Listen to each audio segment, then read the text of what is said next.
श्री स्वामी समर्थ सगळ्यांना. तर आज आपण हाफ सर्कल स्टिचची प्रॅक्टिस करणार आहोत. तर अशा रीतीने कार्डशीट किंवा फॅब्रिक वरती अर्धे सर्कल्स ड्रॉ करूया. ओके, हाफ सर्कल्स ड्रॉ करूया व ह्याच्यावरती स्टिच मारायची प्रॅक्टिस करूयात आज आपण. तर प्रेशर फूट उचला, फॅब्रिक किंवा तुमचं कार्डशीट आतमध्ये घाला व स्टिच मारायला सुरुवात करा. जसा शेप आहे ना तशी स्टिच मारत जायची. तर ही स्टिच प्रॅक्टिस केल्यामुळे तुम्ही इझिली मशीन कंट्रोल करू शकता. कर्व व टर्न स्टिचिंग जमते.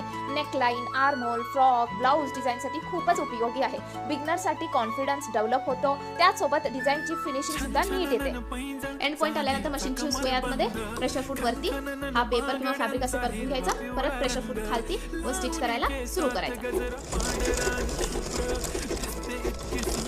अशा पद्धतीमध्ये हाफ सर्कल स्टिचची प्रॅक्टिस करून घ्या. जेवढी होईल तेवढी प्रॅक्टिस करत राहा, म्हणजे तुम्हाला प्रत्येक स्टिच इझी होत जाईल. त्याचा हा क्लास कसा वाटला नक्की कमेंट करून सांगा. आवडल्यास लाईक करा, शेअर करा व सबस्क्राईब करायला विसरू नका. डिटेल व्हिडिओसाठी नक्की आमच्या चॅनल स्टिचिंग सोपा है विथ कविताला व्हिजिट करा. थँक्यू.